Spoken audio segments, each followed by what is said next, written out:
Football ইংল্যান্ডে গিয়ে লিগে খেলেছি 1990। কি ভালো ইনকাম। ওই টিচার শ্রেষ্ঠ টিচার, আমি অক্সফোর্ডের 3বার শ্রেষ্ঠ টিচার হয়েছি। আজকে বলে ফেললাম ফট করে, এটা কেউ জানে না, আমার পরিবারও জানে না। ব্রিটিশ একজন মডেলকে আমি কালেমা পড়ালাম, ব্রিটিশ মডেল ছিলেন তিনি। তখন আমি ব্রাইটন ইসলামিক সেন্টারের খতিব, 90 সাল। সঠিক বলেছেন, আপনার বুদ্ধি ভালো। আব্দুর রহমান আস-সুদাইস, এই বেটা আমার ছোট্ট ভগ্নিপতির বাসায় আসে, অত্যন্ত ক্লোজ আমাদের পরিবারের সাথে।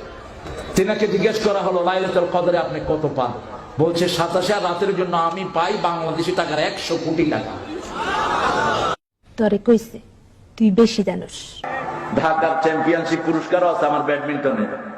আসো খেলবো, খেলা হবে, খেলা হবে। আমরা হুজুরকে আনবো ইনশাআল্লাহ। আমরা হেলিকপ্টার ঠিক করছি, এটা ঠিক করছি, সেটা ঠিক করছি। আমি হেলিকপ্টারে উঠতে চাই না, কারণ হেলিকপ্টারতে বেশি দ্রুতগামী রকেটে আমি চড়েছি অনেকবার। দুনিয়ার সবচেয়ে বড় পয়সাওয়ালা বেলগ্রেড আইফোনের মালিক দেখা হয়েছে আমার সাথে। স্যামসাং কোম্পানির মালিক আমাকে দাওয়াত করলেন, মিস্টার স্যামসাং। তিনি ইংরেজি বুঝেন না, অন্য ভাষা বুঝেন না, শুধু কোরিয়ান। আর আমিও কোরিয়ান কিচ্ছু বুঝি না। আমার টুপি ওর মাথা দিয়ে দিলাম, মিস্টার স্যামসাং পৃথিবীর শ্রেষ্ঠ একটা কোম্পানি।